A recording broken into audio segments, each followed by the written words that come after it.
So mga par, sa naging bakbakan nga po sa pagitan ni Gervonta Tank Davis, kung saan mga idol kagaya sa inaasahan natin, nagpahabol si Tank Davis kay Roach sa loob ng 4 na round. Halatang pinapagod nito mga idol si Roach para maaga ito mawalan ng hangin sa bakbakan. Pagdating naman ng round 6 mga idol, nagumpisa na si Tank Davis na pulbusin ang sikmura ni Roach. Kaya biglang bumagal ito sa bakbakan. Pero kudos pa rin kay Lamont Roach mga idol. Nakakabawi ito ng malakas na counter kay Tank Davis. Literal na sinaktan din talaga dito si Davis Boy. Pagdating naman sa round 9 mga idol, napalahod si Tank Davis pero hindi ito tinawagan ng knockdown. Ngayon lang talaga nahirapan sa bakbakan si Davis Boy. At sa huling dalawang round mga idol, nakapuntos pa rin talaga ng mga big shot si Lamont Roach. Kaya pagdating sa scorecards mga idol, nagulantang ang lahat na nauwi sa majority na draw ang laban. Nalamatan talaga ang kartada ni Tank Davis mga idol. Pero siya pa rin ang WBA lightweight champion.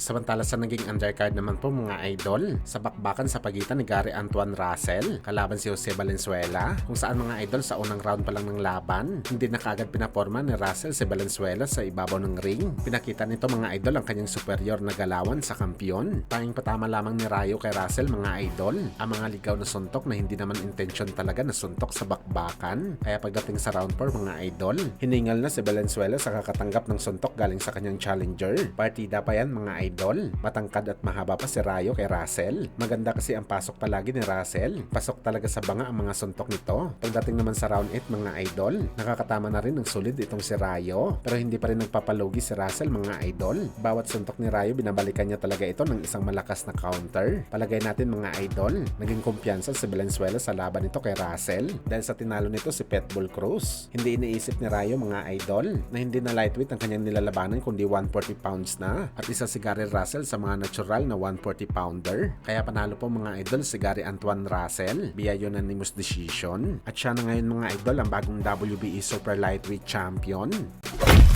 Samantala sa naging bakbakan naman po mga idol, sa pagitan ni Alberto Puello kalaban si Sandor Martin, kung saan mga idol round 1 lang ng laban, pinakita kaagad ni Martin na hindi ito underdog sa laban. Magagandang kaliwa mga idol ang pinakawalan nito kay Puello. Pero pagdating naman sa kalagitnaan ng laban mga idol, nakabawi naman itong si Puello. Ginamit nito ang kanyang lakas at haba ng kamay. Masyadong malaki lang talaga mga idol ang kampyon. Kaya nahirapan talaga si Martin na makalanding ng solid. Pero kudos pa rin mga idol kay Martin. Dahil kung skills lang talagang pag-uusapan sa laban mga idol, lamang na lamang talaga ito kay Puello. Pagdating naman sa round 8 ng laban mga idol, malulutong na body shot naman ang pinakawalan ni Martin, kung saan ang pabuntong hininga na lang dito sa Puello. Nabawasan kagad ang pagiging magalaw nito sa ibabaw ng ring. Pagdating naman sa round 10 mga idol, wala na, brawl na ang naging bakbakan. Harapan na talaga sa basagan ng muka. At kagaya sa sinabi natin mga idol, kudos talaga para kay Sandor Martin. Dahil kahit maliit ito mga idol, sumasabay ito sa basagan kay Puello. Bagamat hindi naman ito sapat mga idol para lumamang si Martin sa scorecards ng mga judges. Kaya panalo po si Alberto Puello via decision at siya pa rin mga idol ang WBC Super Lightweight Champion.